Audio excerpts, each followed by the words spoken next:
Hi everyone, I'm looking at a chart of the ratio of the price of platinum to the price of palladium. In 1970, if you started with an ounce of platinum, you could have traded it for 5 ounces of palladium. And then in 1974, with those 5 ounces of palladium, you could have traded it for, let's call it, about 4 ounces of platinum. And then with 4 ounces of platinum, when it got to a 5-to-1 ratio again, you could have traded it for 20 ounces of palladium. And by, let's say we make the trades at 5 to 4 ratio like before, with those 20 ounces of palladium, you could get 16 ounces of platinum.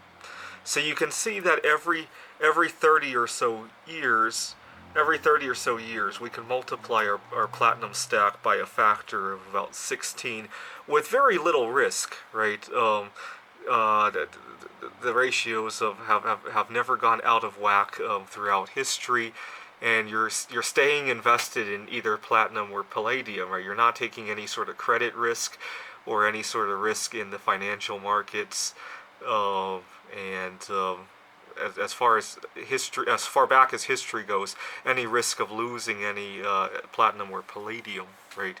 Uh, I hope to do an astrological analysis on this ratio. This is the most favorable ratio I have looked at, where you can just set two bounds and trade back and forth, back and forth, back and forth, right? Gold and silver do not have that kind of relationship. Historically, they were 16 to 1. Now they're 60 to 80 to 100 to 1 even.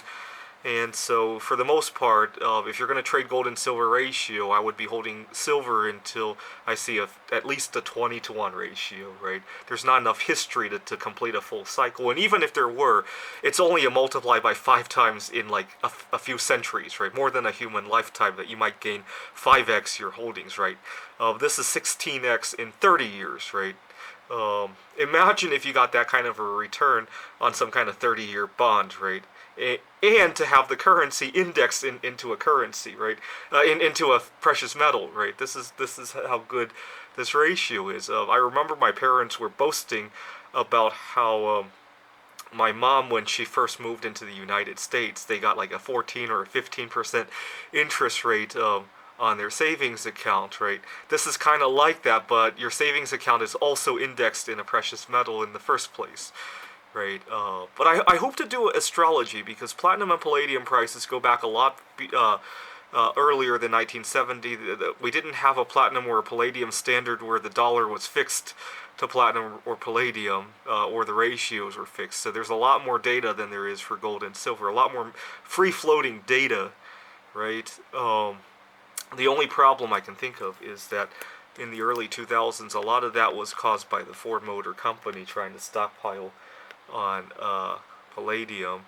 My dad had a coworker who was laid off from the company and my dad was working at, and he took a job at the Ford Motor Company. And then a couple years later, the whole palladium debacle caused their team to fold as well. And so his coworker is now back in their home country of Taiwan, but he's doing very well. But he really despises when I talk about investing in precious metals, because he lost his job over it. Thanks for watching.